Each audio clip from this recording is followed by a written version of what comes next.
బర్ఫీ తయారు చేయడానికి కావాల్సిన పదార్థాలు ఏంటో ఇప్పుడు చూద్దాం. పచ్చి కొబ్బరి తురుము 1 కప్పు, పంచదార 1 కప్పు, నెయ్యి 3 టేబుల్ స్పూన్లు, డ్రై ఫ్రూట్స్ కొద్దిగా, వేయించిన శనగపప్పు పొడి 2 టేబుల్ స్పూన్లు, 2 స్పూన్స్ నెయ్యి వేసుకోవాలి. అది కాస్త కాగనిచ్చాక డ్రై ఫ్రూట్స్ కొన్ని వేయాలి. అది కూడా జీడిపప్పు పౌడర్. బాదం కలిపేసి పౌడర్ చేసి పెట్టుకోవాలి. Okay okay okay madam. Next కొబ్బరి. ఓకే, తర్వాత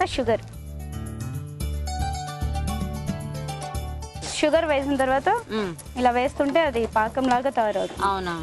సో ఇంకా మనకి వాటర్ ఏం అవసరం లేదు. ఇందులోని ఈ పౌడర్, డ్రై ఫ్రూట్స్ పౌడర్ ఉంది కదా, అది కూడా వేసేసి.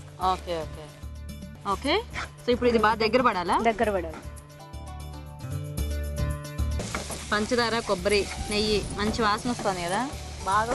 లాస్ట్ లో కాస్త పప్పుల పొడి ఇలా వేస్తే చాలు. తర్వాత ఒక ప్లేట్ తీసుకొని నెయ్యి రాసుకోవాలి. ఓకే.